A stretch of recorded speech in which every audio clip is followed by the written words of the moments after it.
o que é esse tratamento e por que o nome tratamento precoce virou quase que um crime falar esse nome? Tu vai direto para a escória da sociedade se tu mencionar isso. Olha, Petri, assim, o tratamento eu não vou falar aqui de drogas, tá? Porque senão vão te derrubar, né? Tá bem. Mas a primeira falácia que tem que ser desfeita é o tratamento, ele é um kit. Não tem kit. Doença nenhuma, se você procurar um médico de verdade, ela é tratada com kit qualquer coisa. Eu vou tratar com kit pneumonia, com kit pressão alta. Porra nenhuma. Por quê? Porque apesar de nós todos sermos parecidos, né? Temos 2 braços, 2 pernas, uma cabeça, um coração, 2 pulmões, 2 rins, temos particularidades. Então eu não posso dar um remédio para um cara que é diabético e dar o mesmo remédio para um cara que não é diabético. Para um cara que tem pressão alta, para o cara que não tem pressão alta. Eu não posso medicar um homem que tem níveis altíssimos de testosterona da mesma forma que eu vou medicar uma mulher que tem níveis de testosterona mais baixos. Então, o tratamento dessa doença ele envolve uma análise pormenorizada de todas as características do indivíduo. É homem, mulher, fuma, não fuma, tem pressão alta, não tem, toma anabolizante, não toma, é mulher, mas faz reposição de testosterona, aquele creminho que a mulherada gosta de passar. Então são vários elementos que o médico ele tem que capturar na história do paciente para daí fazer uma prescrição individualizada. E a gente sabe que se a gente faz isso quanto mais rapidamente, melhor é o resultado do paciente. Óbvio, existem variações. Então, por exemplo, aqui no Brasil nós tivemos a tal da cepa P1, que foi a que pegou Manaus, né, que devastou aí a cidade. Era uma cepa muito agressiva. Então, mesmo com tratamento adequadamente, a gente tinha trabalho para segurar o paciente. Já outras cepas, como a Delta, aí, que aterrorizou o mundo inteiro, aqui no Brasil ela não está fazendo cócega. Entende? Por quê? Porque existem as particularidades. O europeu tem um background genético de resposta imunológica que não necessariamente é idêntico ao do brasileiro.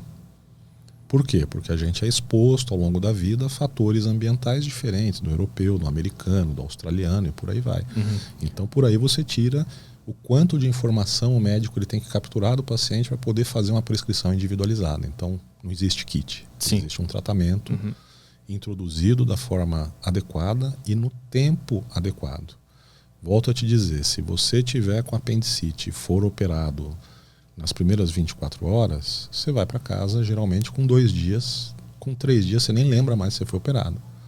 Se você for para o hospital com apendicite, com 10 dias de apendicite, você vai com o abdômen já todo contaminado por pus, porque o apêndice já perfurou, já soltou secreção purulenta no interior da cavidade, você vai ficar pelo menos 20 dias tomando antibiótico internado.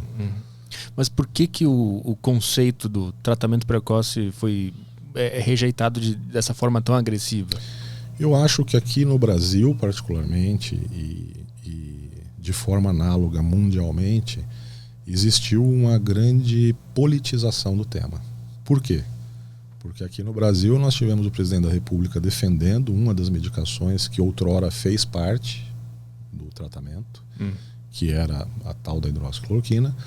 E nos Estados Unidos, o então presidente americano também defendeu esse tipo de coisa. E são figuras reconhecidamente polarizadoras, que ou o cara ama ou o cara odeia. Então, eu acredito que simplesmente pelo fato do camarada defender isso, ele jogou a medicação na lista negra. E as pessoas que defendem o uso da medicação automaticamente foram juntos e são rotuladas, né, como defensoras desse ou daquele partido. Veja, o tratamento com essas medicações, muitas delas nem fazem mais parte, porque já se descobriram coisas melhores. Esse é um tratamento que não é do fulano ou do beltrano, porque essas medicações elas existem aqui no Brasil há décadas. E esse camarada é presidente há 3 anos. Ele ter levantado a caixinha lá foi uma cagada. Foi esse o lance. Tá, mas e os argumentos contrários e dados que mostram que esse tratamento, na verdade, ele piora? Como no caso dessa... Como é que é dessa última empresa que está sendo investigada? Na CPI da mãe do do cara da van lá, que tá rolando um... Da Prevent? Isso. Como é que fica isso nessa história? Eu vou te dizer que é preciso olhar para isso fora daquele circo que foi aquela CPI. Tá? A Prevent Senior, ela tem dados muito sólidos e muito bons de resultado de tratamento de doente. Muito. Eles têm uma taxa de mortalidade menor do que a taxa de mortalidade global de São Paulo. Segundo lugar, se você parar para pensar adequadamente e analisar de forma profissional os prontuários, eu vi 1 ou 2 prontuários de lá porque depois me procuraram no consultório, pacientes que ficaram internados, eu não vi, pelo menos os que eu vi, nada de errado, nada de antiético, muito pelo contrário.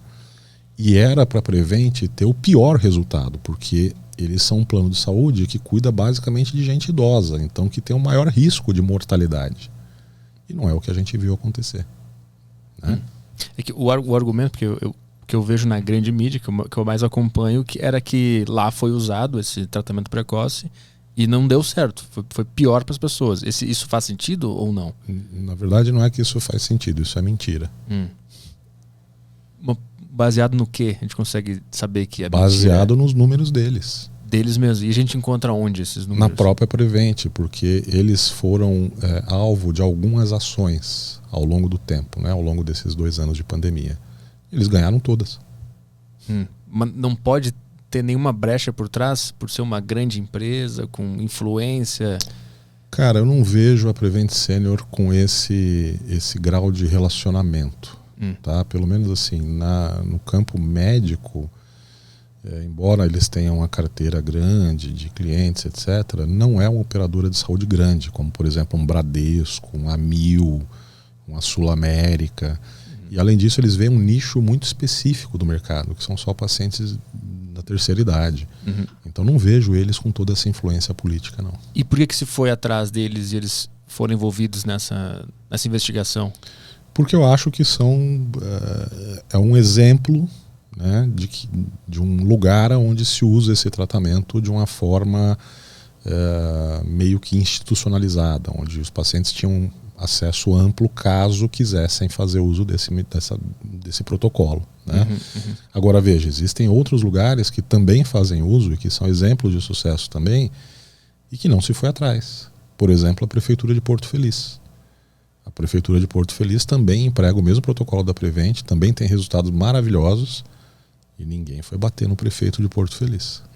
Então tu acredita que essa perseguição a esse tratamento é por conta da politização? Sim. Não tem mais nada além disso? Não acredito. E acredito também, Petri, que assim, as pessoas precisam tirar o romantismo da medicina e entrar um pouco na carne da medicina. A medicina, ela naturalmente, ela é contraditória. As verdades na medicina, elas nascem da contradição.